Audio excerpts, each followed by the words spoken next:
नमस्कार, आप देख रहे हैं क्राइम तक। मैं हूं अश्विनी सिंह। नेपाली स्टूडेंट ने जिस तरह से ओडिशा के Kalinga Institute of Industrial Technology college के हॉस्टल में अपनी जान यानी खुद से उसने मौत को गले लगा लिया, जिसके बाद वहां लगातार प्रोटेस्ट जारी रहा। बता दें कि ये पहले तो सोशल मीडिया पर काफ़ी इस इंस्टीट्यूट को लेकर प्रोटेस्ट किया जा रहा था। जो वहाँ की यूथ थी, जो वहाँ के स्टूडेंट्स थे, वो लगातार अपनी आवाज़ सोशल मीडिया के थ्रू उठा रहे थे, जिसके बाद ये खबर आती है कि ओडिशा के कीट यूनिवर्सिटी में कुछ ऐसी वारदात हुई है जिससे जो इंस्टीट्यूट के लोग हैं दबाने की, छिपाने की कोशिश कर रहे थे। लेकिन बच्चे जो वहाँ के होते हैं, जो स्टूडेंट्स होते हैं, वो लगातार प्रोटेस्ट करते हैं, जिसकी वजह से ये खबर सामने आती है। आपको बता दें कि 16 फरवरी यानी संडे का दिन था। इस दिन उस यूनिवर्सिटी में कोई कॉन्सर्ट होना था। इसी दरमियान 20 साल की प्रकृति, जो रहने वाली नेपाल की थी, वो अपने मम्मी को दोपहर 2 बजे के बाद वो अपने घर पे फोन करती है। माँ से कहती है कि माँ, कॉलेज में आज एक कॉन्सर्ट है जिसमें हम जाएंगे और हो सकता है कि लौटने में लेट हो, और इस दरमियान अगर मेरा फ़ोन स्विच ऑफ रहा, फ़ोन नेटवर्क कवरेज में नहीं रहा, तो आप घबराना मत। ये फ़ोन जो था, प्रकृति के पेरेंट्स को आखिरी कॉल किया गया था उनके बेटी द्वारा, यानी प्रकृति लामसाल द्वारा। उन्होंने फ़ोन पर यह कहा था कि माँ, मैं जा रही हूँ कॉन्सर्ट में। इसके बाद प्रकृति से कोई बातचीत उनके परिवार की होती नहीं है। इसी दरमियान आपको बता दें कि कॉलेज में फेस्टिवल था, जिसकी वजह से जो कॉलेज और हॉस्टल के लोग थे वो वहाँ पर बिजी थे। लेकिन प्रकृति के दिमाग में कुछ ऐसा चल रहा था जो उसने इतना ठोस कदम उठा लिया, जिसे लेकर लगातार मामला तूल पकड़ा है। इतना ही नहीं, आपको बता दें कि ये मामला भारत के ओडिशा में हुआ, Kalinga Institute of Industrial Technology University में हुआ। लेकिन मामला इस कदर आगे बढ़ा कि नेपाल के प्रधानमंत्री तक को दखल देना पड़ा। कूटनीति द्वारा भी इस मामले में सॉल्यूशन किया जा रहा है कि आखिर ये मामला जिस तरह से आगे बढ़ा, क्योंकि दो देशों के बीच ये आकर एक दीवार खड़ी हो गई। जिस तरह से प्रकृति ने मौत को गले लगाया और उसके बाद जो सीन क्रिएट हुआ, जो वहां पर प्रोटेस्ट जारी हुआ, उसे लेकर लगातार खबरें सामने आ रही थी। अब आपको बताएंगे कि इस केस के हर एक डिटेल के बारे में कि आखिर रविवार यानी 16 फरवरी को शाम तकरीबन 5 बजे के बाद इस वारदात के बारे में पता चलता है, जिसके बाद से ही लगातार खबरें आ रही थी। आज आपको बता दें कि 2 से 3 दिन बीत चुका है और आखिर इस केस को लेकर क्या कुछ अपडेट है और इस लड़की यानी 20 साल की प्रकृति ने मौत को इस तरह से गले क्यों लगाया और क्या वजह थी, इस पूरे खबर में आपको बताएंगे। और इस वीडियो में परत दर परत आपको एक एक चीज़ों के बारे में बताएंगे कि आखिर इस केस को लेकर अब तक अपडेट क्या है। पहले आपको प्रकृति के बारे में बता देते हैं कि साल 2022 और 23 में उन्होंने दाखिला लिया था। प्रकृति रहने वाली नेपाल के काठमांडू की थी। इस दरमियान आपको बता दें कि प्रकृति पढ़ने में काफ़ी होशियार थी, वो तेज़ थी, जिसकी वजह से वो आगे पढ़ाई करने के लिए उसे आईटी सेक्टर में आगे बढ़ना था। और यही वजह होती है कि वो कीट यूनिवर्सिटी में दाखिला लेती है और प्रकृति के साथ साथ उसके 2 कजिन भाइयों का भी एडमिशन वहाँ हो जाता है। प्रकृति के साथ जो उनका भाई होता है अनुरोध, वो कंप्यूटर साइंस में प्रकृति और अनुरोध का एडमिशन होता है, और दूसरा जो कजिन होता है सिद्धांत, उसका मैकेनिकल इंजीनियरिंग में एडमिशन होता है। जिसके बाद ये तीनों नेपाल से आते हैं ओडिशा के उस यूनिवर्सिटी में, कलिंग यूनिवर्सिटी में आगे पढ़ाई करने के लिए। अब ये वहाँ हॉस्टल में रहा करते थे। लेकिन आपको बता दें कि प्रकृति का जो कजिन है, दोनों जो कजिन थे, वो एक ही रूम शेयर किया करते थे, यानी हॉस्टल में जहाँ रहते थे उनका रूम एक था। भले ही वो अलग अलग फील्ड में पढ़ाई कर रहे थे, लेकिन जो सिद्धांत का कहना था कि सिद्धांत और अनुरोध दोनों आपस में रोज मिलते थे और रोज बातचीत होती थी। इस दरमियान प्रकृति का भी हाल खबर ले लिया जाता था, यानी तीनों को पता था कि उनके चीजें क्या हो रही थी। लेकिन भाइयों का कहना था कि प्रकृति इस लेवल से मेंटल ट्रॉमा और सेक्सुअली हैरेसमेंट जो किया जा रहा था, और इस कदर से अगर उसे मेंटली हैरास किया जा रहा था, एब्यूसिव वर्ड्स यूज किए जा रहे थे, तो इसकी भनक इन दोनों भाइयों को नहीं थी। लेकिन रविवार यानी 16 फरवरी को जब हॉस्टल में ऐसी वारदात सामने आती है, खबर मिलता है। दरअसल होता यूं है कि कॉन्सर्ट चल रहा था, इस दरमियान लोग बिजी थे। 2:30 बजे के बाद प्रकृति को किसी ने देखा नहीं था। इसी दरमियान जब लौटकर उनके हॉस्टल के गर्ल्स हॉस्टल में रहती थी प्रकृति, उसके फीमेल पार्टनर जो होती है वो प्रकृति से मिलने के लिए आती है। ढूंढते ढूंढते तो पता चलता है कि प्रकृति ने डोर लॉक किया है। अब जबरदस्ती डोर को नॉक किया जाता है, जिसके बाद वार्डन को खबर दी जाती है कि प्रकृति अंदर है, लेकिन कोई खबर नहीं आ रही। जिसके बाद वो दरवाज़ा, गर्ल्स हॉस्टल के उस कमरे का दरवाज़ा तोड़ा जाता है, जिसके बाद वहाँ प्रकृति बदहवास हाल में मिलती है। फौरन उसे वहाँ से उतारा जाता है और अस्पताल ले जाया जाता है, जहाँ खबर आती है कि प्रकृति अब हम सबके बीच रहती नहीं है। अब इस खबर आने के बाद यूनिवर्सिटी जो है वो लगातार वहाँ पर दबाने की कोशिश करती है। बता दें कि कुछ स्टूडेंट्स का ये आरोप था कि पहले जब उन्होंने देखा कि प्रकृति इस हाल में वहाँ रूम में है, तो उन्होंने उसकी डेड बॉडी को छिपाने की कोशिश की, ये खबर दबाने की कोशिश की कि यहाँ पर पुलिस को ना मिले। और उनका ऐसा आरोप है कि जब प्रोटेस्ट उठा तो इन्होंने हार कर पुलिस में सूचना दी, जिसके बाद पुलिस पहुँचती है और मामला इस कदर आगे बढ़ता है कि डेड बॉडी अपने कब्जे में लेकर पोस्टमार्टम के लिए भेज देती है।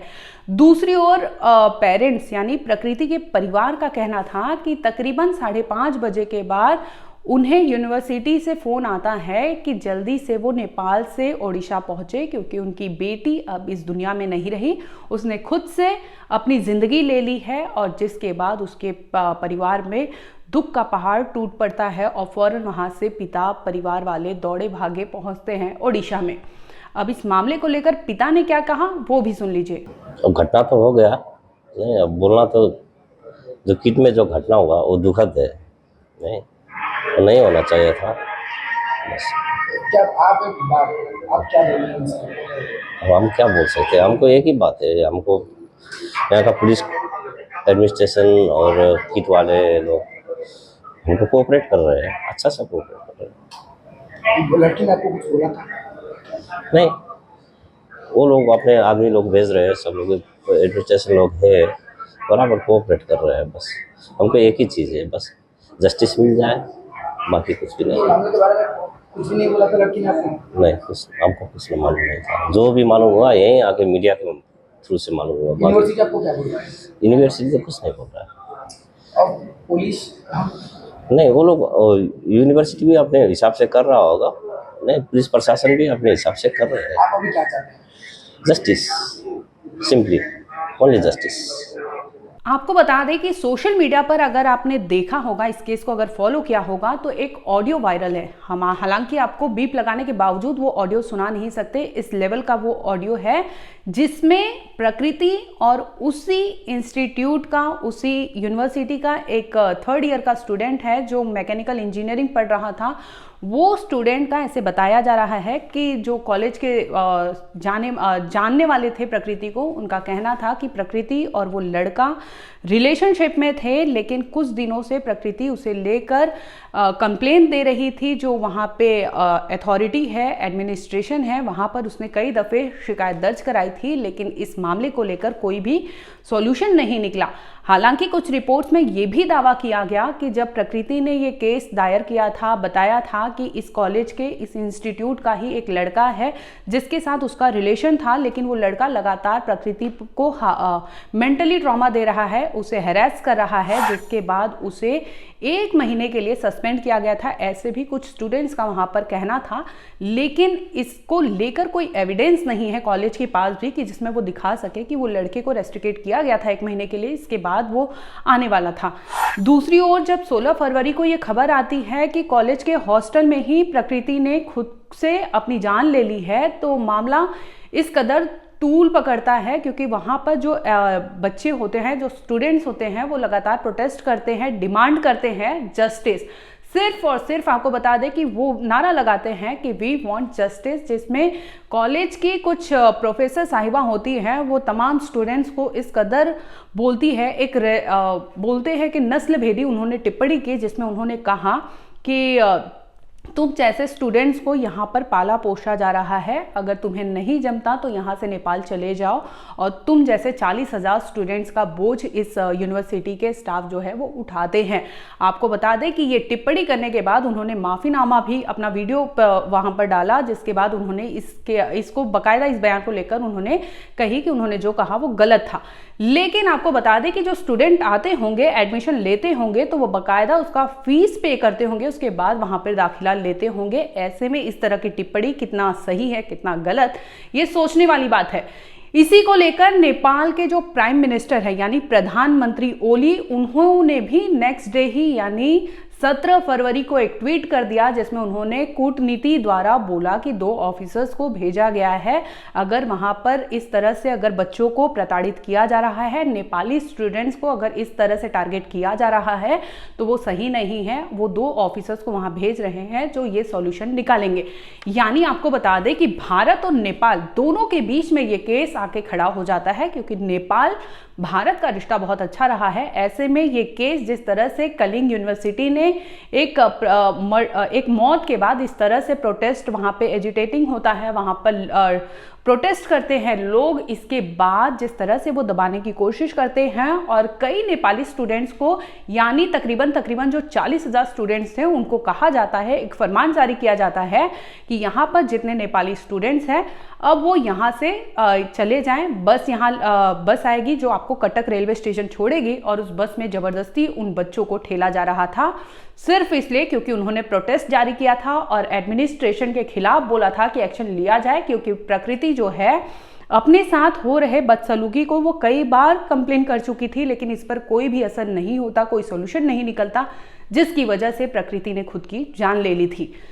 बताते चले कि सोशल मीडिया पर एक ऑडियो वायरल हो रहा है, जिसमें ये दावा किया जा रहा है कि प्रकृति और उसका जो जिसके साथ रिलेशन था वो लड़का यानी लखनऊ का रहने वाला वो लड़का है, ऐसा बताया जा रहा है। उसके जो खबर आ रही है, इन दोनों के बीच बातचीत हो रही थी। एक ऑडियो सामने आता है जिसमें लगातार लड़का जो है एब्यूसिव वर्ड यूज करता है, लगातार प्रकृति को गंदी गंदी चीजें कहता है। बावजूद उसके दूसरी ओर प्रकृति ये सारी चीजें सुनती है, रोते रहती है। कुछ ऐसे आपत्तिजनक उसने वर्ड्स बोले थे जिसपे वो बोलता है कि तुम ऐसा बोलो, जिस पर प्रकृति जो है हामी भरती है और लगातार वो रोते रहती है। लेकिन वो लड़के को इस दोनों के बीच में जो ऑडियो आप सुनेंगे, हालांकि हम आपको सुना नहीं सकते क्योंकि बहुत गंदी ऑडियो है वो, जिसमें प्रकृति लगातार रोती दिखाई पड़ रही है। यानी आप सोच सकते हैं कि उस लड़की के साथ मेंटली किस लेवल का वो लड़का खेला होगा, जिसकी वजह से उसे अपनी जिंदगी छोटी लगने लगती है और वो इस कदर हॉस्टल के कमरे में अपने आप को कैद करती है और खुद से ही मौत को गले लगा लेती है। 20 साल की प्रकृति अगर परिवार की माने तो वो बहुत ही होनहार लड़की थी, बहुत ही होशियार थी। उसे अपने माता पिता का नाम रोशन करना था, जिसकी वजह से वो नेपाल से भारत पहुंची थी। लेकिन उसे ये नहीं पता था कि इस लड़के के द्वारा अगर उसने ये चीज़ें हुई हैं तो वो अपने आप को संभाल नहीं पाती, जिसकी वजह से वो खुद मौत को गले लगा लेती है। इस मामले में आपको बता दें कि जो लड़का है जिस पे एलिगेशंस लगाए जा रहे हैं, क्योंकि कई ऐसे एविडेंस सामने आए हैं जिसमें प्रकृति ने दावा किया है और प्रकृति और उसका ऑडियो भी वायरल है, जिसे लेकर भारतीय न्याय संहिता के धारा यानी 108 के तहत मामला दर्ज किया गया है। और जो आरोपी जिस पे एलिगेशंस लगाए गए हैं, हालांकि प्रूवन नहीं है, लेकिन फिर भी उस लड़के को एयरपोर्ट से पुलिस ने गिरफ्तार कर लिया था उसी रात पे, जिसमें ये खबर आती है कि प्रकृति ने जो कंप्लेन किया था, जिस लड़के के खिलाफ शिकायत दर्ज कराई थी, वो लड़का वहां से भागने की फिराक में था, जिसकी वजह से भुवनेश्वर पुलिस वहां पहुंचती है और उसे गिरफ्तार कर लेती है। हालांकि इस केस को लेकर आपको बता दें कि जांच अभी भी चल रही है और ये मुद्दा विदेशों में भी उठाया गया है। नेपाल के संसद में भी ये मुद्दा उठा था, जहां पर ये लगाई गई थी कि इस तरह से नस्लभेदी टिप्पणी जो की गई थी Kalinga Institute of Industrial Technology University में, वो कितना सही है कितना गलत, जिसे लेकर ओली यानी प्रधानमंत्री जो नेपाल के हैं उन्होंने टिप्पणी की, जिसमें कूटनीति के द्वारा भी इस मामले में सुलझाया जा रहा है। जिस तरह से वहां नेपाली स्टूडेंट के साथ दुर्व्यवहार हुआ, इसके बाद यूनिवर्सिटी प्रशासन जो होती है वो भी माफी मांगती है, जिसमें कहती है कि उनके अगर प्रोफेसर ने जो भी किसी लोगों ने अगर गलत काम किया है तो वो जांच का विषय है, जांच चल रहा है। फिलहाल आपको बता दें कि इस केस को लेकर कुछ लोगों की गिरफ्तारी भी हुई है, क्योंकि जो बच्चे जो स्टूडेंट्स वहां पर प्रोटेस्ट कर रहे थे तो उन्हें हटाने के लिए जो बॉडीगार्ड होते हैं, जो गार्ड होते हैं, ये सभी आते हैं और उन पर वो हाथापाई करते हैं। यानी झड़प हुई थी, जिसका वीडियो सोशल मीडिया पर वायरल था और इसी को लेकर पुलिस ने इस केस में 5 लोगों को और भी गिरफ्तार किया है और मेन जिस पर आरोप लगा था वो लड़का 21 साल का, उसे भी गिरफ्तार किया है।